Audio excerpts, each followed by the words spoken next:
Assalamualaikum warahmatullahi wabarakatuh. Perkenalkan, nama saya Seftin Ponamon. Di sini saya akan menjelaskan materi terkait kurikulum manajemen dan tentor manajemen. Yang pertama yaitu kurikulum manajemen. Dalam materi kurikulum manajemen ini saya akan menjelaskan 5 poin. Yang pertama yaitu tentang pengertian kurikulum manajemen. Yang kedua tentang model kurikulum manajemen. Yang ketiga yaitu fungsi manajemen kurikulum di lembaga. Yang keempat yaitu macam-macam kurikulum manajemen. Dan yang kelima yaitu sistem kurikulum manajemen. Yang pertama yaitu pengertian kurikulum manajemen. Manajemen kurikulum adalah suatu sistem pengelolaan kurikulum yang kooperatif, komprehensif, sistematik, dalam rangka mewujudkan ketercapaian tujuan kurikulum. Manajemen kurikulum ini bertujuan untuk mengefektifkan kegiatan di sekolah serta sebagai parameter untuk mencapai tujuan pembelajaran serta meningkatkan kemampuan guru dalam menyusun strategi pembelajaran. Yang kedua yaitu model kurikulum manajemen. Model kurikulum manajemen ini ada 3, yaitu yang pertama model kurikulum humanistik, yang kedua model kurikulum sistemik, dan yang ketiga yaitu model kurikulum akademik. Model kurikulum humanistik yaitu kurikulum yang mendukung pentingnya pemahaman diri dalam membantu perkembangan emosi dan jiwa anak serta keterampilan berpikir. Kurikulum humanistik ini mengutamakan aktivitas, eksplorasi, bermain, dan hal-hal yang penting untuk inovasi dan penemuan jati diri. Kurikulum humanistik ini juga menawarkan pemecahan masalah terhadap pembelajaran yang tidak relevan, yang sering terlalu jauh dari latar belakang guru dan siswa, dan tidak membawa makna bagi mereka. Yang kedua, model kurikulum sistemik, yaitu kurikulum yang lebih dekat kepada kurikulum berbasis standar yang dianggap mampu mengantarkan isi materi kurikulum menjadi efektif dan efisien. Kurikulum sistemik ini dapat ditemukan seperti pada program-program pelatihan kepolisian, akademi militer, dan industri untuk memastikan keseragaman atas apa yang dipelajari. Dan yang terakhir yaitu model kurikulum akademik, yaitu model kurikulum yang beranjak dari asumsi bahwa sekolah pada dasarnya untuk mengembangkan kemampuan berpikir siswa, yang disebut juga kurikulum subjek akademis. Model kurikulum ini berpusat pada pengetahuan yang dirancang berdasarkan struktur disiplin ilmu. Penekanan utamanya adalah untuk mengembangkan intelektual siswa. Yang ketiga yaitu fungsi manajemen kurikulum di lembaga. Di sini ada 4 fungsinya, yaitu yang pertama perencanaan, kedua perorganisasian, ketiga pelaksanaan, dan yang keempat pengawasan. Yang pertama yang saya jelaskan yaitu tentang perencanaan.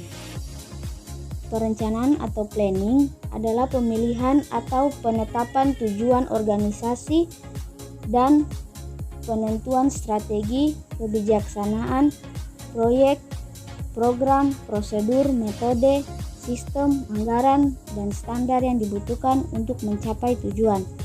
Yang kedua yaitu perorganisasian. Perorganisasian adalah tindakan mengusahakan hubungan-hubungan kelakuan yang efektif antara orang-orang sehingga mereka dapat bekerja secara efisien dan memperoleh kepuasan pribadi dalam melaksanakan tugas-tugas tertentu dalam kondisi lingkungan tertentu guna mencapai tujuan atau sasaran tertentu.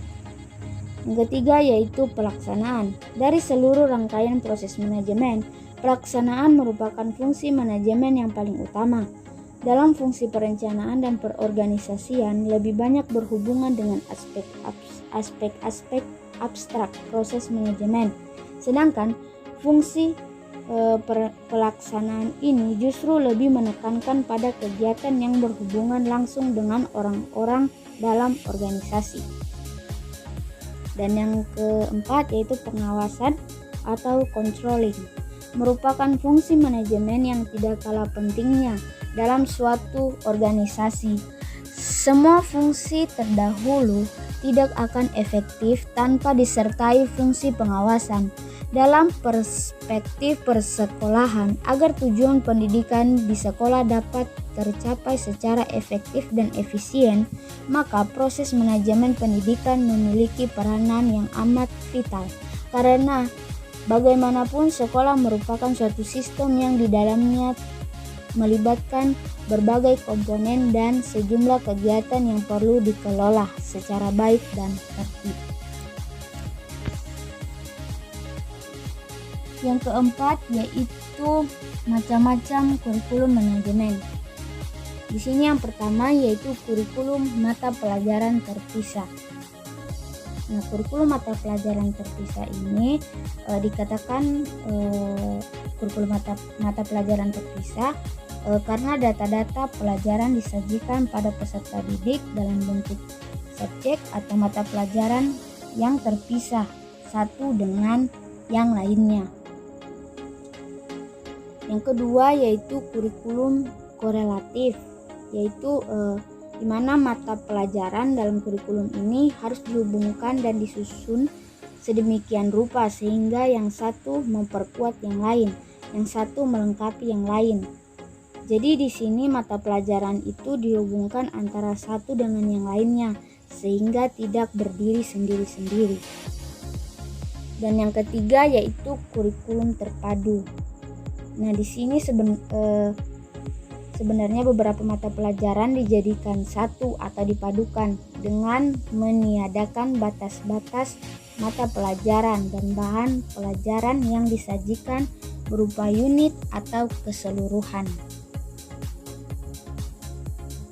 Yang terakhir yaitu sistem kurikulum manajemen.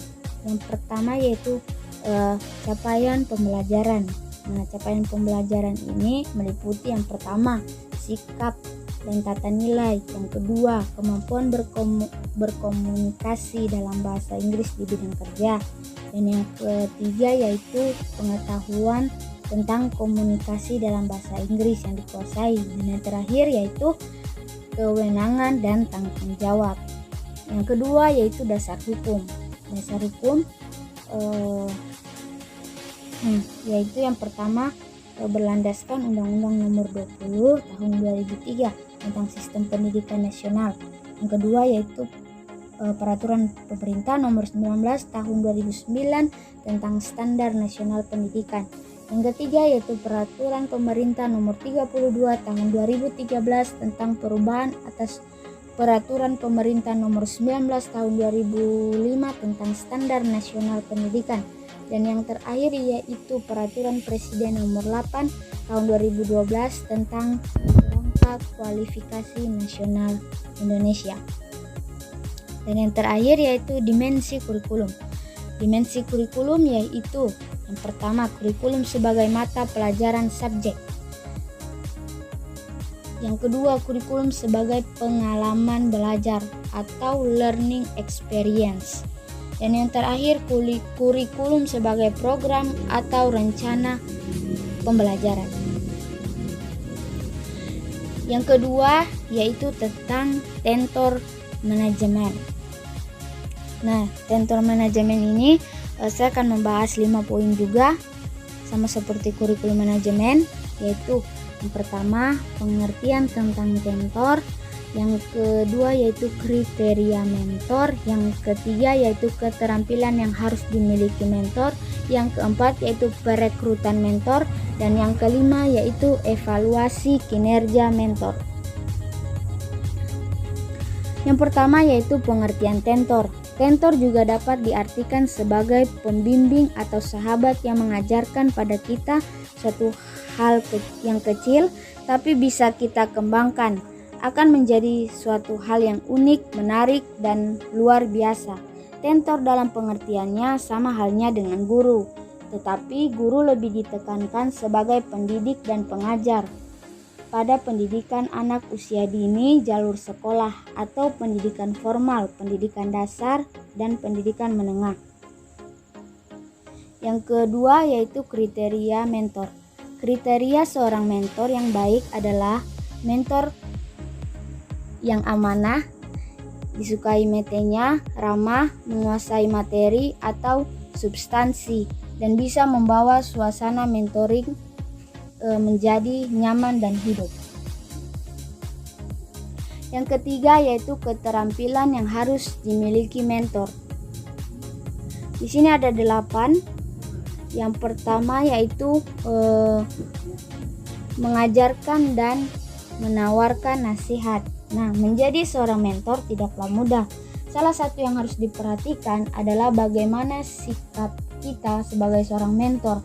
Mengajarkan dan menawarkan nasihat adalah hal yang penting. Mentor yang baik adalah mentor yang mau didekati dan meluangkan waktu bersama kita. Tidak hanya itu saja, mentor juga memiliki waktu untuk memikirkan situasi dan kebutuhan Anda dan memberikan saran yang sangat bermanfaat bagi Anda. Yang kedua adalah tidak pernah berhenti belajar. Nah, mentor harus memiliki rasa ingin tahu yang tinggi dan tidak pernah bosan untuk mencari tahu banyak hal. Dengan sikap mentor yang selalu ingin belajar, itu yang harus kita miliki. Misalnya, selalu membaca buku, mengikuti seminar perkembangan diri, atau mengikuti kelas pelatihan dan pendidikan. Yang ketiga yaitu selalu memandu dan memberikan semangat. Nah, mentor yang baik harus bisa selalu memberikan semangat, memberi motivasi, dan selalu memandu jika ada kesulitan. Mentor juga akan mendorong untuk keluar dari zona nyaman dan mendorong Anda untuk melakukan hal-hal yang belum pernah dirasakan dengan tujuan untuk mendukung kesuksesan Anda di masa depan. Yang keempat yaitu mengenal pribadi para peserta. Nah, mentor sangat perlu mengenal kepribadian para pesertanya agar kedepannya bisa terjalin hubungan kerjasama yang baik. Selain itu juga mengenal pribadi para peserta juga bisa membangun kepercayaan peserta. Kepercayaan adalah hal yang sangat sulit untuk didapatkan, tetapi sekali Anda meraihnya, Anda akan lebih mudah mendapatkan perhatian dan empati dari peserta didik Anda. Yang kelima yaitu bisa menerima kritik. Tidak hanya bisa memberi saran saja, seorang mentor juga harus bisa menerima kritik dan masukan dari para peserta. Apakah Anda pernah melihat seorang pelatih sepak bola yang berteriak agar pemain mereka bisa bermain lebih baik? Nah, hal tersebut mungkin terjadi bukan karena pelatih tersebut tidak suka secara pribadi, tetapi memiliki tujuan untuk kita bisa jauh lebih berkembang. Pola pikir seperti di atas ya. Anda harus memiliki sifat ingin terus belajar dari seorang guru atau mentor agar bisa menjadi sosok yang jauh lebih baik dan berkembang. Yang keenam yaitu variasi metode penyampaian materi. Nah, variasi metode yang juga merupakan sesuatu hal yang sangat penting dalam menyampaikan materi, karena jika mentor hanya menyampaikan dengan satu metode saja akan membuat peserta jenuh atau bosan mendengarnya. Alhasil peserta tidak fokus mendengarkan dan materi yang disampaikan menjadi tidak bermanfaat. Dalam menyampaikan materi, setidaknya sebagai mentor kita harus memiliki minimal 4 metode. Nah, yang ketujuh yaitu kultur. Setiap orang mempunyai kultur yang berbeda-beda. Contohnya seperti seseorang dari Aceh tentu punya perilaku yang berbeda dengan orang dari Jawa atau dari Papua. Setiap kultur punya ciri khas masing-masing. Oleh karena itu, gunakanlah perbedaan kultur yang ada sebagai kesempatan untuk lebih dekat dengan peserta dan sebagai pendekatan untuk menyampaikan materi kita. Nah, yang terakhir yaitu mengetahui peran kita. Sebagai seorang mentor juga akan bertindak sebagai seorang kakak atau saudara bagi peserta, bisa dalam hal diskusi atau saat menceritakan isi hati atau masalah yang sedang dihadapi oleh peserta.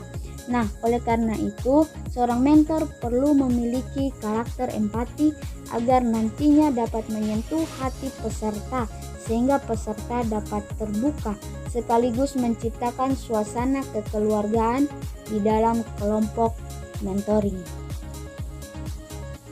Yang keempat yaitu perekrutan mentor. Yang pertama dalam perekrutan mentor yaitu profil mentor. Nah, calon mentor itu harus mengisi semua informasi pribadi seakurat mungkin seperti nama lengkapnya, usia, status, pendidikan, dan masih banyak lagi. Nah, yang kedua yaitu kualifikasi dan sertifikat. Nah, calon mentor harus mengisi kualifikasi dan data lain seakurat dan selengkap mungkin dan juga menyerahkan sertifikat asli untuk verifikasi. Dan yang terakhir yaitu perilaku mentor. Nah, dalam perekrutan mentor perilaku juga penting karena seorang mentor harus menjaga etika dan kesopanan saat mengajar dan belajar dengan mentornya atau muridnya agar suasana belajar mengajar menjadi kondusif dan nyaman. Seorang mentor juga harus memiliki ketepatan waktu.